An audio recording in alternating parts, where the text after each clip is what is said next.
wine drinker for sure. Anyway, I'm here to show a little bit of my work, to talk to you about biodynamic coffee growing, biodynamics in general. I'm originally from Rio de Janeiro, farming in Espírito Santo for the last 15 years now. Camocin is 15 years old this year, so it's a very new project in terms of coffee. Began organic, became biodynamic 6 years ago through the influence of my wine friends, especially Mr. Nicolas Joly from the Loire Valley and Mr. Araujo, which is a long-lost cousin from California. They're both wine producers, pretty well known. And we began this story through my grandfather 15 years ago. There was already an organic guy before this organic craze spread out around the world. We were, before being a coffee farm, we were a tree farm. We're still a tree farm. We still do some tree harvesting there. So we also produce honeys. We produce tropical jams. So I try to keep my people busy so we can have the privilege of having our people living with us.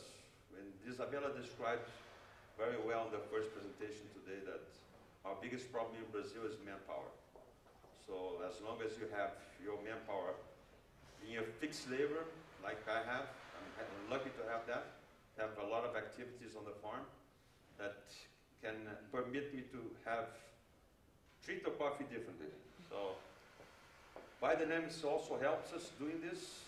I don't know if you guys understand a little bit about it. I'll be very basic, and I'm more than happy to answer any questions. I brought some materials also about biodynamics. I have a Roast Magazine article that came up about us. I got a little brochure that we use for the growers that we're trying to convince to bring them into this world and get them out of the chemical agriculture. I think this is really the future of agriculture. We're looking at a resource that's exhausting itself, which is petroleum, and we are basing all our agriculture on that. So we have to find different ways of changing this reality. It's a small industry still, growing very fast, thankfully, and I think we're resolving a lot of the problems that we have nowadays with biodynamic organic growing, which mostly are feeding the coffee. So compost is a huge challenge for any organic biodynamic grower. You guys are all coffee experts, so we can talk about quality in coffee also. I think biodynamic coffee brings you a different level of quality because it obliges you to treat the plants individually. So it's like our plantation is a lot of small children growing there. That's how we see it. So nowadays, 270,000 plants growing of different varieties that we will taste later. I brought 7 different coffees for you to taste. The idea was to spread out the picking season for the longest possible time so we could keep everybody busy and I don't have to hire temporary labor, which is very hard in some cases, like you saw in the Espírito Santo, nearly impossible. So it's either family agriculture or mechanization. As you cannot mechanize in the hills, you're talking about cost of production earlier. So to give you an idea, minimum cost of production of a bag in the mountains of Brazil is 480, 500 reais now. That means around $230 at just exchange rate. That's basic cost of production. I'm not talking about any profit. I'm not talking about different realities. This is a medium. So I would say there's a reason you have to pay a little bit more for Brazilian coffee. And like I said, it's either family culture or mechanization, and in the middle, you're dead. So you rather stop planting coffee and start planting trees, start planting oranges, whatever. So as images speak better than me also, I'm going to show you a short movie. I hope it don't put you to sleep. That shows a lot of my work. This is about a month and a half ago. It was filmed. So we're still in the middle of the picking season, just before your visit there.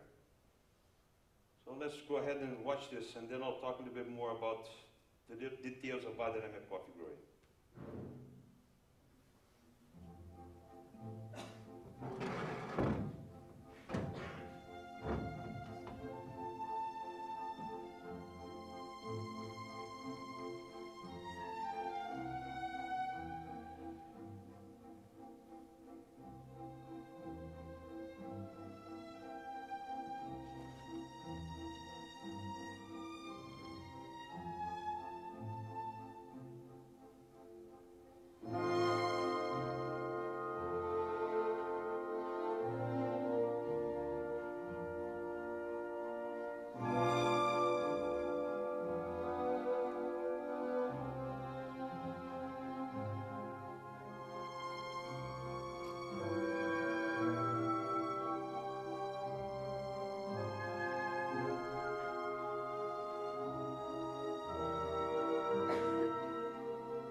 Okay, so I think I showed you a little bit of what I do.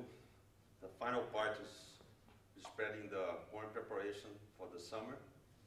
So biodynamics is a step above organics. We try to put in the equation the other forces of nature that are invisible to man. The forces of the planets, forces of the sun, forces of the moon. They're all present in what we do. So these are forces that are invisible to us, but they're very much influential in our lives, especially in the life of plants, which are fixed organisms. They can move like we can. So they are exposed to these forces much more than we are. So biodynamics takes into the equation of growing anything, all these forces, and we try to understand these forces the best we can and use them in our favor. So the preparations are no less than preventive medicine. So we basically use 3 horn preparations and other preparations that are used according to needs that we have. So I have a little bit to show you about that also, not in a movie version, but in a presentation. So bear with me while I find my presentation. And anyway, we try to understand these forces, use them in our favor, understand the way the plants behave, and how can we improve this by using these preparations. So I can't find it here, but I can talk about it easily. Basically,